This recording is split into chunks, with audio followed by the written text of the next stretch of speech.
اسی لیے فرمایا گیا کہ قولوا قولا سدیدا۔ ایک مرتبہ ایسے موقع پر حضرت معاذ بن جبل رضی اللہ تعالی عنہ، ان سے ہم پوری طرح متعارف ہو چکے ہیں، ایک بڑی طویل حدیث ان کی ہم پڑھ چکے ہیں، ان کے سامنے یہی بات آئی تو انہوں نے حیرت سے کہا کہ حضور کیا جو کچھ ہم باتیں کرتے رہتے اس پر بھی ہمارا مواخذہ ہوگا؟ فرمایا شغلت کا امک ہے معاذ، یہ بڑے پیار بھرے انداز کی بات ہوتی ہے، اے معاذ تمہیں تمہاری ماں روئے، یہ وہاں کا محاورہ تھا جو بہت ہی اپنائیت والی بات ہوگی، اس میں ملامت کا ایک انداز۔ میں تو سمجھتا تھا کہ تم بہت دین کا فہم رکھنے والے ہو۔ اس کے بعد آپ نے فرمایا لوگوں کو جہنم میں منہ کے بل گرانے والی چیز سب سے زیادہ زبان کی کھیتیاں ہیں، حصائد السنتکم، زبان سے جو لفظ نکلتا ہے وہ ایک بیج بن کر آخرت کی سرزمین میں بویا جاتا ہے۔ اب اگر برا ہے تو کانٹے دار پودا اس سے نکلے گا، جھاڑ جھنکاڑ، اور یہ تمہیں جا کر پھر کاٹنا ہوگا قیامت کے۔ حصائد اس کو کہتے ہیں کھیتی کا کاٹنا نہیں ہوتا، حب الحصید۔ دو قسم کی نباتات زمین پر ہیں، ایک تو وہ جو پودا اور درخت موجود رہتا ہے، پھل آپ اتار لیتے ہیں، اگلے سال پھر پھل آ گیا، پودا وہی کا وہی ہے، اور ایک وہ فصل ہوتی ہے گندم کی ہے، چاول کی ہے، گنے کی، وہ آپ نے کاٹ لی، اس کو کہتے ہیں حصید۔ حصائد السنتکم، تمہارے زبانوں کی بوئی ہوئی جو کھیتیاں ہیں، سب سے بڑھ کر جہنم میں گرانے والی شے وہ۔ اسی میں بلکہ ایک ذرا اور حدیث بھی ہے،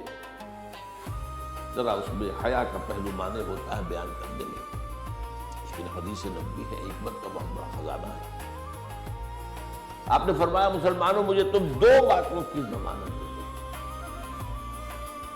کہ تمہارے دو عضو جو بہت ہی چھوٹے چھوٹے سے، ان کا غلط استعمال نہیں ہوگا، جنت کی ضمانت میں دیتا ہوں۔ اب دیکھیے کوئی 2 من ہے، 1.5 من ہے، 2 من سے بھی زائد ہے، اب اس میں 2 عضو ہیں، ایک زبان اور ایک شرمگاہ،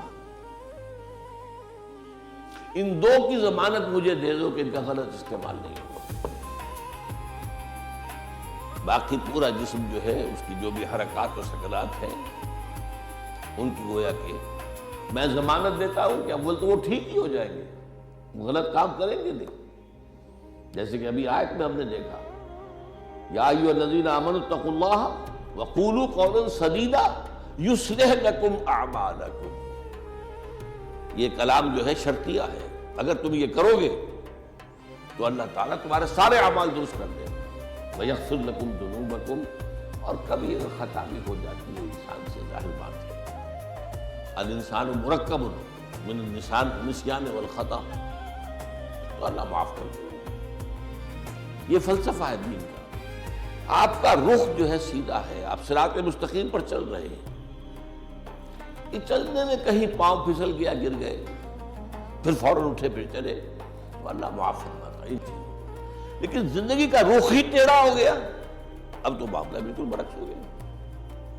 اب تو جو قدم اٹھ رہا ہے وہ غلط رخ پر جا رہا ہے، جتنا آگے بڑھیں گے صراط مستقیم سے اتنا ہی دور ہوتے جائیں گے۔ رخ سیدھا رہے، اللہ کے احکام اور اس کے رسول کی سنت، اس پر رخ پہ آدمی چل رہا ہے۔ جو اللہ چاہتا ہے عبادت رب، شہادت علی الناس اور اقامت دین کی جد و جہد، اس میں انسان لگا ہوا ہے۔ اب خطا ہو گئی، غلطی ہو گئی، لغزش ہو گئی، کیونکہ مجھے یاد ہے آج تک اپنا یہ واقعہ میڈیکل کالج کے 5th ایئر کا، ذرا دیر ہو گئی تھی، فرسٹ لیکچر ہمارا ہوتا تھا جو سرجری کا، ڈاکٹر امیر الدین، وہ بڑے سخت تھے،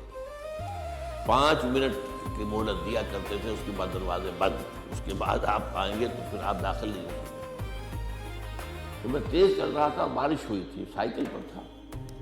سائیکل پھسلی میں گرا، گرتے ہی بجلی کے مانند اٹھا، مجھے آج بھی یاد ہے کہ میں حیران ہوا کہ میں جب اٹھ چکا تھا تو مجھے معلوم ہوا کہ میں گرا تھا۔ یہ ایک کیفیت ہوتی ہے کہ آدمی جو ہے، ایک یہ ہے کہ گرا ہے تو پڑا ہوا،